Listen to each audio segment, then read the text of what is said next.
Nah, kalau misalkan terkait, memang sih mereka juga kan kalau kita lihat secara market kapitalisasi ada yang memang tergolong ke dalam dibilang saham gorengan juga ya yang baru IPO itu. Ya hati-hati sih dengan saham yang IPO, terutama itu kan belum punya track record ya, belum punya track record kayak misalkan kayak salah satu yang kemarin baru IPO di bulan Oktober di tahun 2023 ini itu ada saham Koka ya, Koka Indonesia. Itu kan ketika IPO itu kan dia tertinggi sampai dengan 172 dan sekarang baru 1 bulan itu udah di harga 60 gitu ya. Berarti kalau misalkan dia beli di 160-an gitu ya, kemudian sekarang harga di 60, berarti dia turunnya udah setengahnya ya. Dan turunnya udah hampir setengahnya gitu kan. Udah kemudian ketika dia harus naik lagi, berarti dia harus naik 100% dong.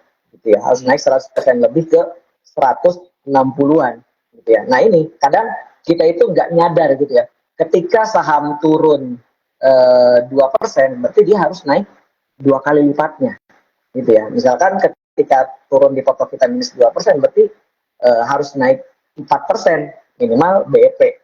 Kalau misalnya minus 50% harus naik 100%, dan itu 100% itu kan tidak bisa dalam 1 hari gitu kan, harus beberapa hari ke depan.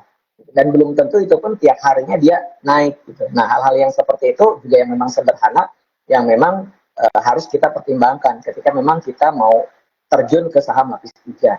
Tapi kalau misalkan kita memang cenderung tidak belum ada edukasi yang lebih, atau misalkan kita belum mengenal secara teknikal saham-saham tersebut, ya mending wait and see, tunggu di saham-saham yang memang lapis 1 ketika memang ada indikasi rebound. Mending seperti itu. Jadi ibaratnya gini, lebih baik telat beli daripada telat jual, itu sih. Jadi santai aja gitu. Kalau misalkan ada saham yang kita incer, terutama saham itu bagus, perusahaan itu bagus, ketika lagi turun, tunggu aja ada rebound atau enggak gitu. Sederhananya rebound atau enggak kan kita tahu minimal support. Ketika dia mantul dari support, kita mau trading, boleh gitu. Paling itu 1-2 hari dia akan technical rebound. Tetapi ketika misalkan dia gagal breakout, ya kita jual dulu gitu. Ketika dia breakdown ataupun lower low, ya kita harus keluar dulu gitu. Paling sederhananya itu sih. Cuman kalau misalnya memang difokus di BSS, ya untuk di minggu ini dan minggu depan, ya kita ke saham, masih di saham lapis 2 dan lapis 3 seperti yang tadi disebutkan tadi Kang Renzi. Ya. Oke.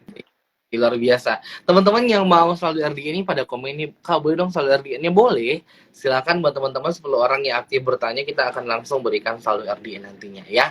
Oke, kita pindah lagi ke Adrian, kira-kira apa nih yang menarik untuk topik dari sisi Alpha? Adrian silakan. Oke. Dari Alpha, view ke depan atau minggu ke depan, satu yang perlu digarisbawahi, market masih potensi masih melemah. Kenapa? Karena masih ada capital outflow dari foreign. Nah, tapi pasti ada technical rebound dalam waktu dekat. Nah, jadi apa sih yang menarik dalam minggu-minggu ini? Kalau menurut saya sih saham-saham yang kayak brand, BRPT. Jadi gini, saya bagi menjadi 3. Tapi dari yang first liner, second liner, sama yang third liner. Jadi Ian pilih yang mana tergantung ke profil resiko masing-masing ya. Jadi ini disclaimer lagi, kembali lagi ke profil resiko masing-masing. Oh saya lebih suka yang big caps, oh silahkan. Oh saya lebih suka yang spekulatif, oh silahkan. Jadi saya kasih beberapa menu nih. Jadi teman-teman bisa mulai catat atau mulai pilihin sahamnya tergantung profil resiko masing-masing. Yang benar yang mana? Kembali lagi ke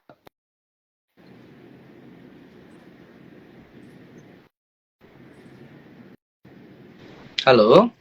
Di banking, di BCA 8.600 boleh pick, BNI juga boleh 4.700 boleh pick. Nah, second liner tuh yang menarik masih BRPT, TPIA, HMSP, brand juga bisa untuk spekulatif buy ya. Ian targetnya berapa?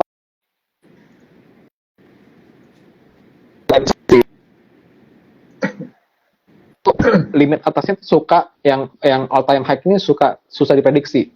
Jadi tolong trading stopnya diketatin aja. Kalau emang udah naik tinggi, kalau udah cukup cuannya ya silahkan dijual. Kalau misalnya turun dengan kategori tertentu, misalnya 10% atau 10% cut loss, jangan takut untuk cut loss.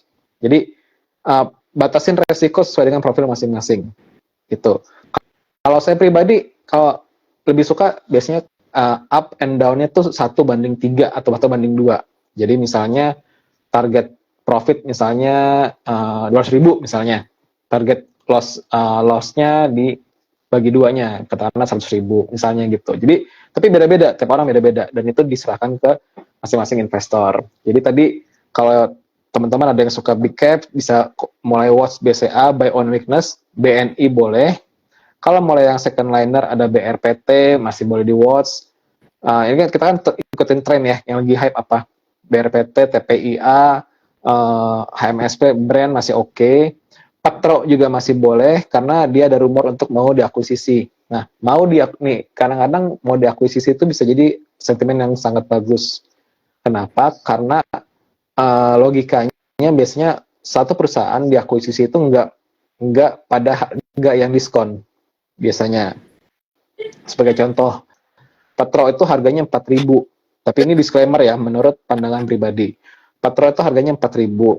Nah, book value-nya Petro itu harganya 3.700-an.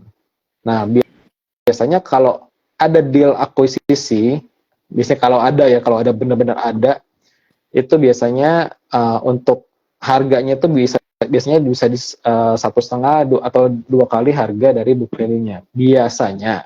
Tapi kembali lagi tergantung sama deal dari corporate-nya. Jadi second liner tadi ada BRPT, HMSP, Brand, dan Petro. Sama terakhir kalau second liner masih boleh perhatiin MTEL. MTEL ini saham-saham yang rame dibicarakan katanya langganan window dressing. Jadi boleh diperhatiin. Nah untuk third liner-nya, ini masih akan rame saham-saham third liner. Salah satu yang saya suka sih untuk saat ini ada saham kayu ya.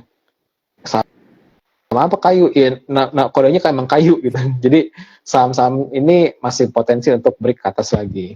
Tuh itu sih dari view dari kami sih, Mas Renggi. Oke, siap. Terima kasih banyak. Teman-teman jangan lupa Thank you. untuk download aplikasi kita, caranya gampang sekali. Silakan langsung menuju ke profile Instagram kita, diklik link terinya, dan di situ sudah ada link menuju ke App Store dan juga Play Store. Hari ini kita akan cari 10 orang yang aktif bertanya, dan kita akan langsung berikan saldo RDN ya buat teman-teman semua. Jadi yang mau bertanya boleh seputar apa aja, kegundahannya mungkin mau milih A atau B. Biasa kan kalau keadaannya seperti ini, market lagi sepi-sepinya, nggak ada yang terlalu menarik juga. Nah, biasanya bingung nih, mau pilih yang mana nih ya, gitu. Mau lirik yang mana dulu, nggak apa-apa. Silakan tanya. Mungkin ada point of view yang mau disampaikan dengan dua ahli kita ini nih, kita bisa ngobrolin dan kita bisa diskusikan gitu. Tapi kalau menurut Kang Ter sendiri, kalau seminggu ke depan tuh yang paling menarik banget nih yang bisa dibahas nih, salah satu emiten yang paling menarik itu dibahas apa? Saya rasa sih grupnya Pak PP ini masih rame ya. Jadi kalau misalkan kita pengen trading, biasanya sih memang cari yang rame ya Kang ya, yang lagi sering diperbincangkan di orang-orang. Karena kenapa? Karena itu pasti orang juga akan ikut berspekulasi, ikutan. Contohnya kayak misalkan sekarang juga transaksinya BRPT itu dahsyat ya. Hari ini transaksinya BRPT gede banget gitu kan, segitu. Ya karena memang sahamnya Pak Prajogo ini ya masih ramai di luaran gitu ya. Bahkan ya ada yang sampai memprediksi brand ini bisa di angka 7.000-an katanya ya. Ada salah satu ini ya yang ngebahas terkait brand ini. Ya cuman kalau misalkan kita dilihat ya mungkin orang fundamental mungkin ya ada yang setuju dan ada yang tidak ya. Ya di saham-saham yang ramai itu ibaratnya tidak kenal dengan fundamental, bahkan teknikal pun sering dilewatin gitu ya, karena ya selama memang masih ramai ya hayu gitu kan. Kemudian selama belum terkena trailing stop ya udah biarin aja gitu ya.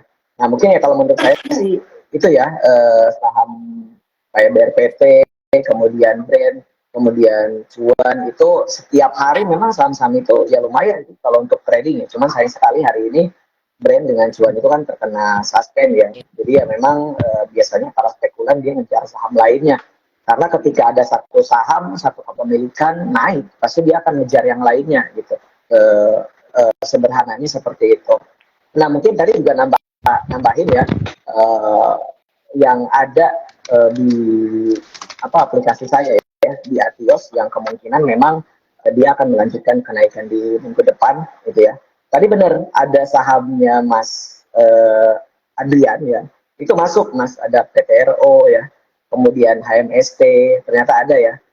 Dan itu hari ini tuh kalau misalkan kita lihat dia itu baru dikatakan naik kembali dan dia tetap bertahan di moving average 5-nya gitu ya. Dan dia memang sedang salah satunya tadi sedang uptrend jangka pendek. Karena kita kalau misalkan pakai uptrend downtrend itu cukup dengan 3 moving average ya. Kalau di BSS itu hanya 5, 20 dan 60. Itu untuk trading ataupun swing trading jangka pendek. Beda halnya ketika misalkan kita mau jangka panjang ya mungkin dengan MA yang lebih panjang juga, bisa dengan 100 atau dengan MA 200. Nah, tapi karena kita jangka pendek cenderung jadi pakai MA yang lebih pendek aja, 5, 20 dengan 60. Nah, kayak modelan Aisyah, ini saham lagi bagus nih kalau menurut kita ya. Karena memang dia jangka pendek sedang uptrend, kemudian ketiga MA-nya sempurna, 5, 20, 60-nya. Dan memang kita juga beberapa kali kita masuk di saham Aisyah ini gitu ya, di saham Aisyah. Kemudian yang kedua tadi ada PTRO juga sejalan dengan Mas Adrian.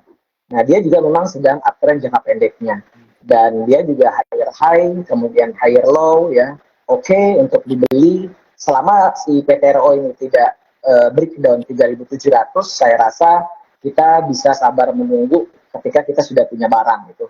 Yang terpenting dia tidak bikin lower low ya di bawah 3.700. Karena memang ini cenderung juga sebetulnya bukan untuk yang jangka pendek banget, misalkan beli pagi pengen kejual sore. Ini bisa swing 1 mingguan gitu. Karena terkadang saham ini juga bisa sideways 2 sampai dengan 4 hari gitu ya. Bisa sideways dalam artian ketika udah naik dia turun lagi gitu kan, naik turun lagi gitu. Jadi seperti itu. Dan satu lagi mungkin ya di sini selain tadi Aisyah dengan PTRO, kalau untuk gorengannya itu ada fire ya. Kita katakan gorengan itu ada fire. Ya itu paling untuk di minggu depan lah. Selain yang tadi udah dibahas di awal. Oke, terima kasih banyak. Seru sekali. Itu dia tadi kita udah lihat juga review dari Kang Dar melalui Etios ya. Dan juga buat teman-teman jangan lupa yang pengen join untuk bisa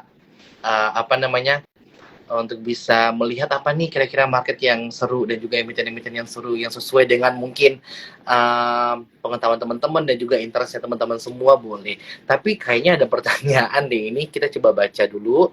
Ini dari Alifal Azraki. Pertanyaannya adalah resiko apa saja yang dihadapi investor apabila melakukan investasi pada saham?